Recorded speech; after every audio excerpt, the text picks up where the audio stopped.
This happened last Thanksgiving, and I'm still processing everything that went down.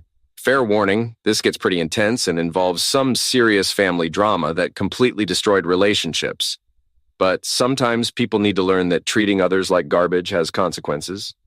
I've been married to Sarah for 4 years now.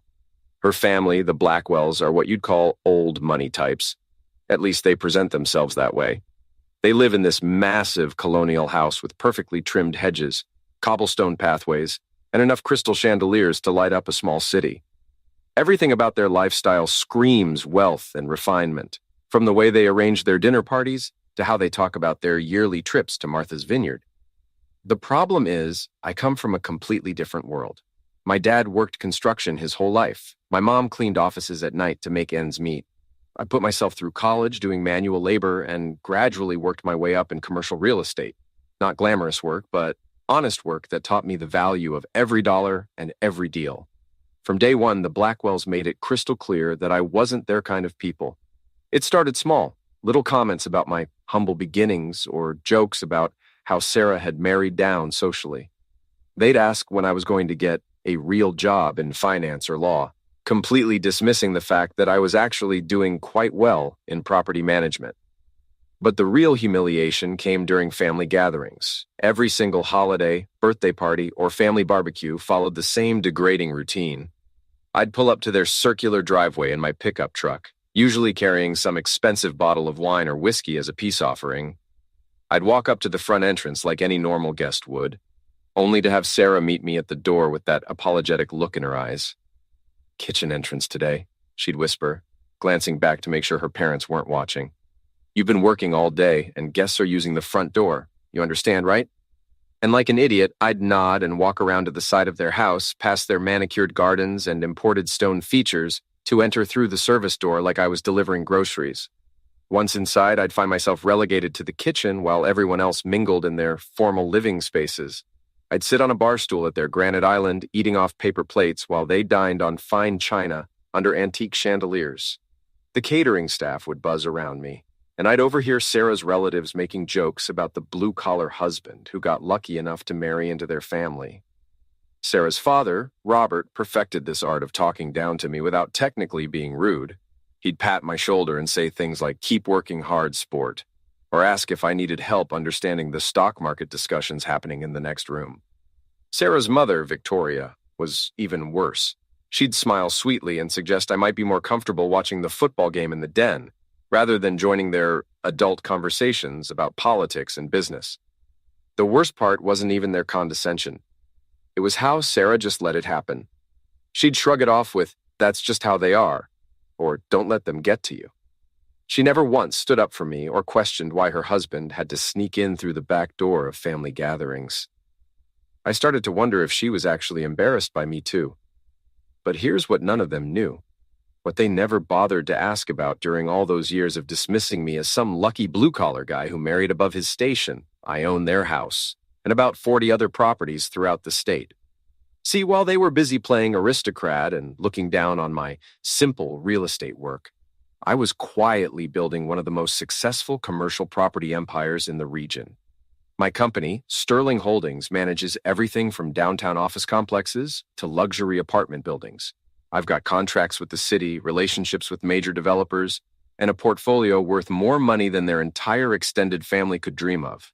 That beautiful colonial mansion they're so proud of, I bought it from the bank 3 years ago when they were 6 months behind on mortgage payments. Robert had made some spectacularly bad investments, and they were facing foreclosure.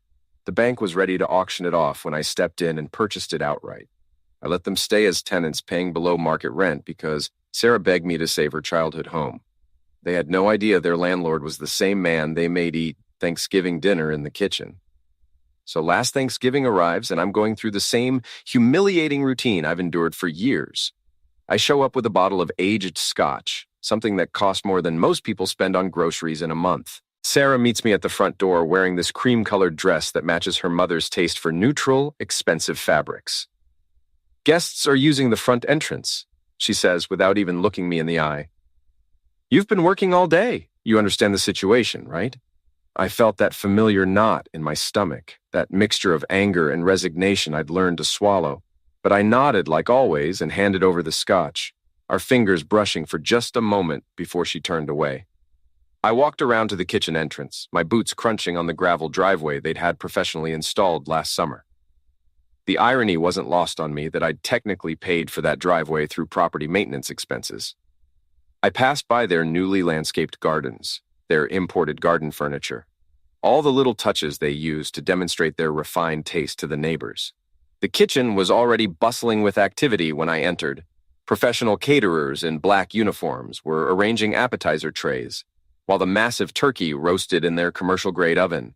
I took my usual spot at the kitchen island, unbuttoned my flannel shirt at the collar, and poured myself a drink from the bottle I'd brought. The sounds of the dinner party drifted in from the formal dining room. Polite laughter, the clink of crystal wine glasses, conversations about vacation homes and private school tuition costs. I could hear Robert telling some story about his golf game while Victoria discussed the charity gala she was organizing. None of them acknowledged my presence, even though several of their guests walked through the kitchen and saw me sitting there like part of the hired help. Victoria swept into the kitchen wearing pearls that probably cost more than my truck. She paused when she saw me perched on the bar stool, her eyebrows raising slightly as she smoothed her cashmere cardigan. "Oh," she said with that fake smile that never reached her eyes. "I didn't realize you'd chosen kitchen duty tonight." She gestured toward the dining room where I could see their guests seated around the mahogany table under sparkling chandeliers. The table was set for 12 people with silk napkins folded into intricate shapes and enough silverware to stock a restaurant. "We have plenty of room at the table," she continued, though her tone suggested otherwise. I kept my expression neutral and took another sip of scotch. "Just making sure everything runs smoothly," I replied, my voice as cool as I could manage. I'd learned over the years that showing emotion just gave them more ammunition to use against me. Victoria's smile tightened. "Well, Frank will handle the serving," she said, using the name Robert always called me when he thought no one important was listening. Then she clicked away on her designer heels, leaving me alone with my thoughts and the catering staff who at least treated me like a human being.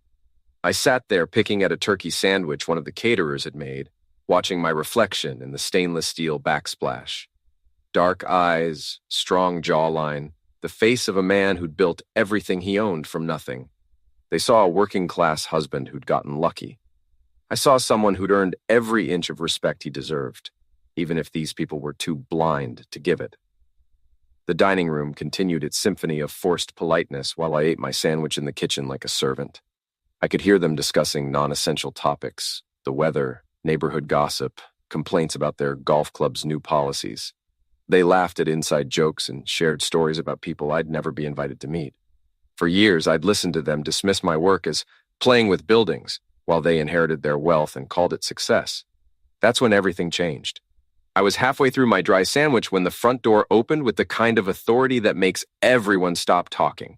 A deep, commanding voice boomed through the house. That better be Victoria's famous stuffing I'm smelling, because I drove 2 hours for this meal. I didn't even have to look up to know who it was. Marcus Wellington, one of the most powerful commercial developers on the East Coast and my biggest client. His voice carried the weight of someone who'd closed billion-dollar deals and had city mayors on speed dial. What the hell was he doing here? Marcus walked into the kitchen like he owned every room he entered, his silver hair perfectly styled and his navy suit tailored to perfection. He had this presence that demanded attention from anyone with half a brain. The kind of natural authority that comes from years of making decisions that affect entire city blocks. He spotted me at the kitchen island, and his face lit up with genuine warmth. "Hey there, boss," he said loud enough for the entire house to hear. The word boss echoed through the kitchen and into the dining room like a bang. The effect was immediate and devastating. The entire house fell silent. No more polite chatter, no clinking glasses. Even the oven seemed to stop humming. I could see Sarah in the doorway, her wine glass trembling in her hand, her face drained of all color. Behind her, Robert stood frozen with his napkin still clutched in his fist, his mouth hanging open like a fish. I stood up slowly and extended my hand to Marcus, keeping my voice calm and professional. "Good to see you, Marcus. Didn't expect to run into you here tonight."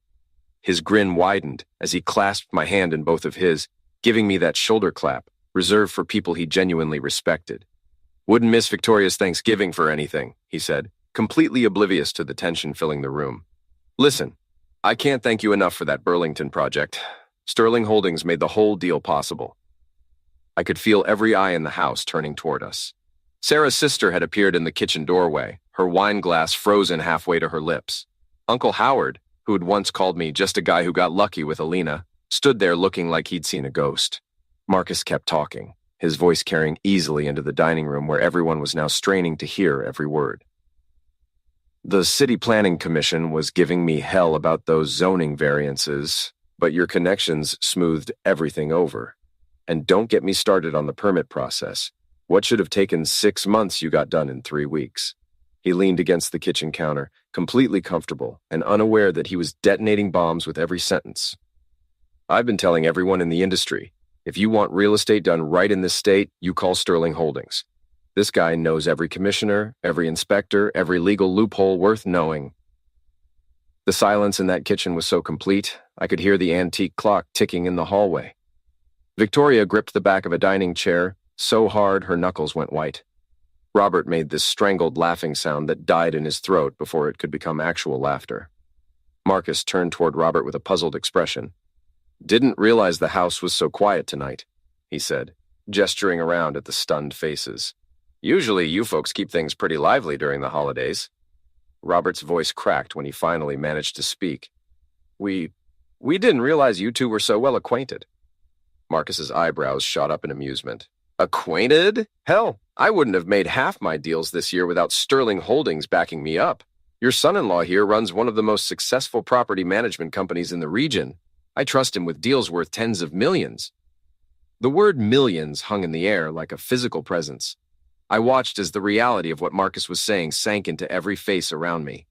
These people who'd spent years calling me blue-collar, who'd made me eat in the kitchen while they toasted each other in the dining room, were slowly realizing they'd been completely wrong about who I was. "Actually," Marcus continued, turning back to me with that conspiratorial tone successful men use when they're talking shop, "I've got a couple new projects coming up that might interest you. That waterfront development we discussed? The investors are ready to move forward, but they want Sterling Holdings handling the property management side." He pulled out his phone and started scrolling through what I assumed were project details. We're talking about a 50-unit luxury complex plus retail space on the ground floor. The kind of project that could define a city's downtown for the next 20 years. I nodded professionally, aware that everyone was hanging on our conversation like it was a soap opera. "Send me the details and I'll review the numbers," I said, keeping my voice level despite the satisfaction burning in my chest. Marcus clapped me on the back one more time. "You're the reason I stay ahead of schedule and under budget on these builds. Even my competitors ask me who handles my properties. I tell them straight up, if you want the best in the business, you call Sterling Holdings." Sarah finally found her voice, though it came out as barely more than a whisper. You own a company?" I met her eyes for the first time that night and let the silence stretch between us. "Several," I said quietly. Victoria's wine glass slipped from her fingers and shattered on the kitchen floor, red wine spreading across the white tile like blood.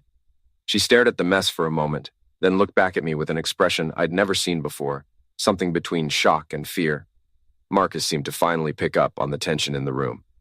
"Listen, I should probably get back to my family," he said, though he was clearly curious about what he'd walked into. "But, seriously, thank you again for everything this year. Sterling Holdings has been a game changer for my business." After Marcus left, the kitchen remained frozen in stunned silence. Robert was still standing in the doorway, his face cycling through different shades of pale.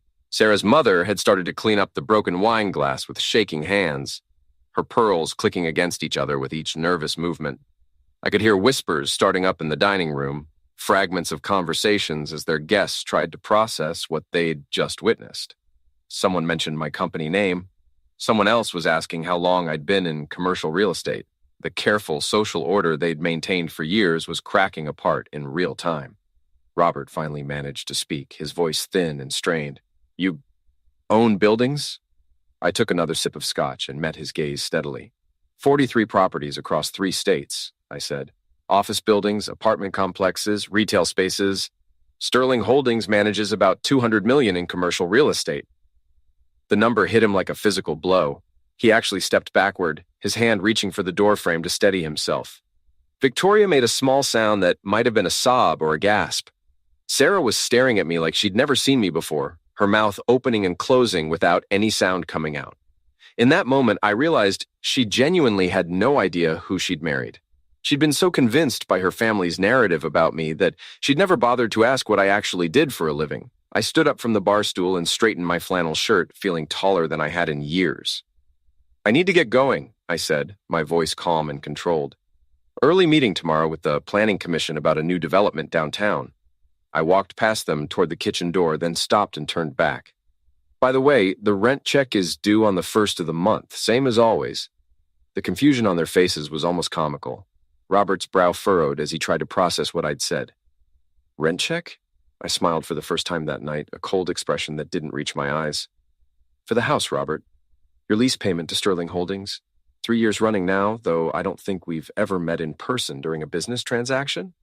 The truth hit them like a tsunami. Victoria actually grabbed the counter to keep from falling over. Robert's face went from pale to completely gray. Sarah's eyes went wide with a horror I'd never seen before. "You're our landlord," Sarah whispered. "Have been since you were 6 months behind on your mortgage payments," I confirmed. "The bank was ready to foreclose when I bought the property. You're welcome, by the way." I walked out through the front door that time, leaving them to process the wreckage of everything they thought they knew. The night air was cold and clean, and I felt lighter than I had in years.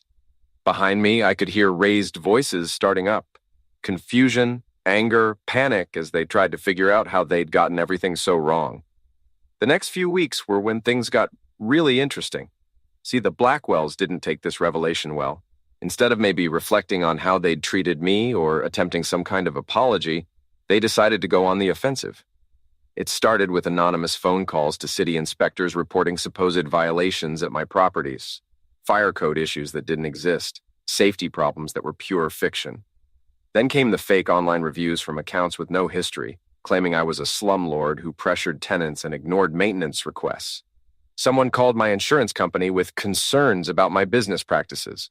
Anonymous tips went to the housing board about alleged discrimination in my rental policies. It was amateur hour, but it was clearly coordinated, and I knew exactly who was behind it. Robert thought he could pressure me into backing down, maybe force me to sell him the house at below market value or something equally stupid. He'd underestimated me completely. When you manage as much property as I do, documentation becomes your religion. I had maintenance logs, inspection reports, contractor invoices, and tenant testimonials going back years. But I wasn't content to just defend myself.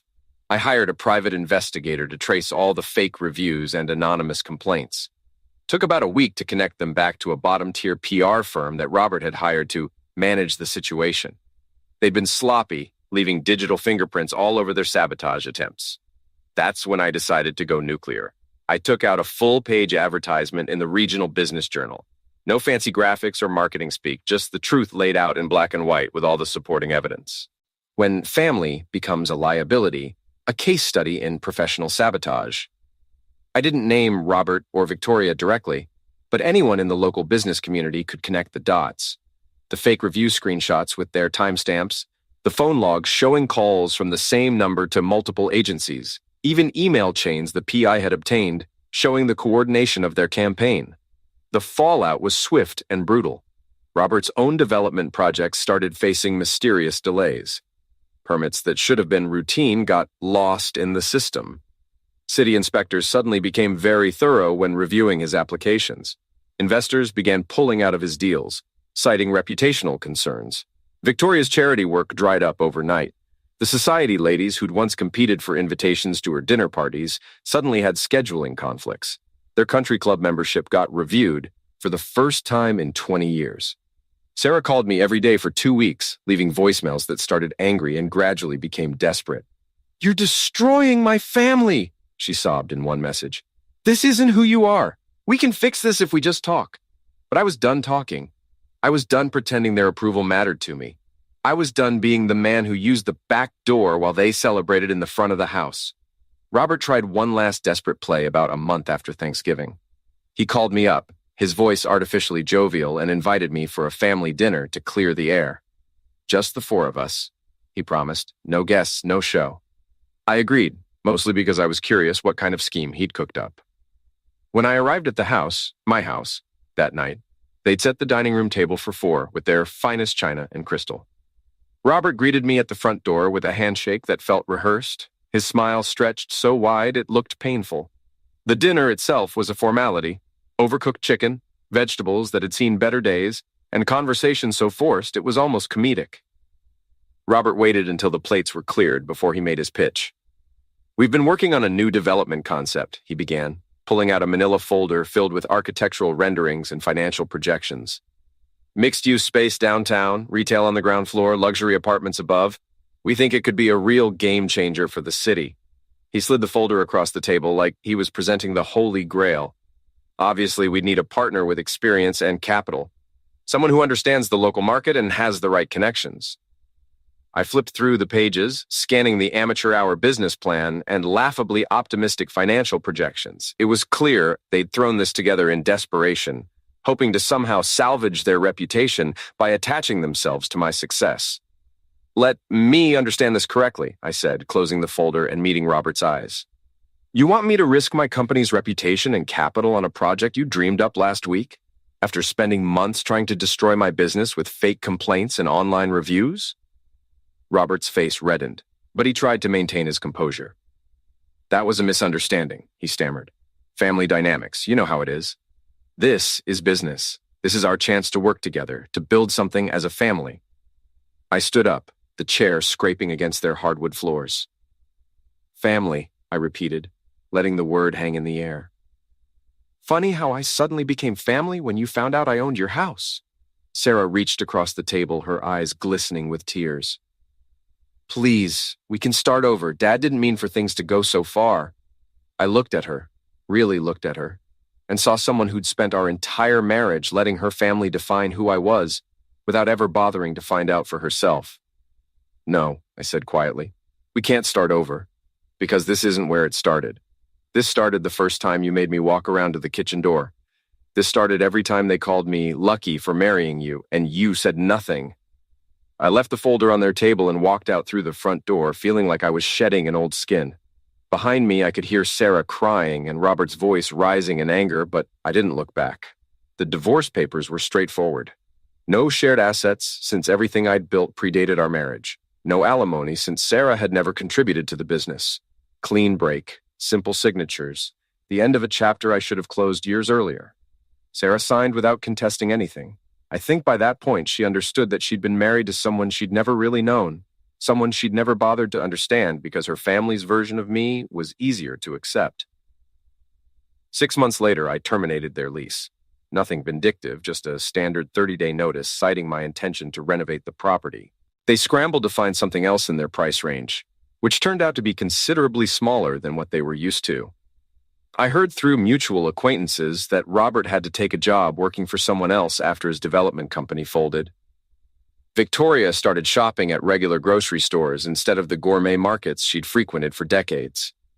They'd moved into a modest townhouse across town, a far cry from the colonial mansion they'd been so proud of.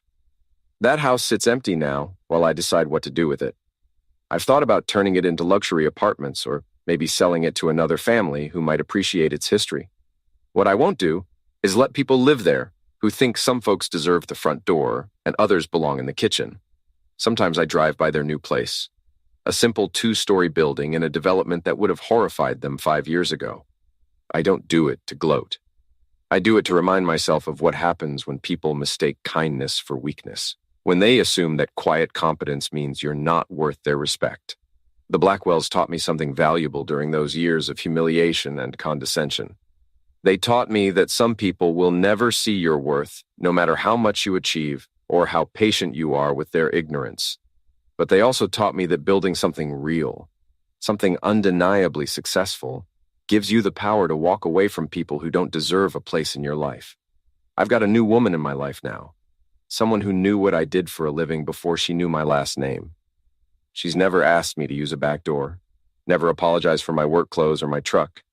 When I told her this whole story, she just shook her head and said the Blackwells were idiots for not recognizing what they had. Marcus still sends me deals, bigger projects than ever before. My company continues to grow, and I've never had to explain to anyone why I deserve a seat at the table. I built the table myself, and I choose who sits at it. The best revenge, it turns out, isn't getting even with people who wronged you. It's building a life so successful and fulfilling that their opinion becomes completely irrelevant. I spent years trying to earn their respect when I should have been building something they could never take away. Now when I host holidays, everyone comes through the front door.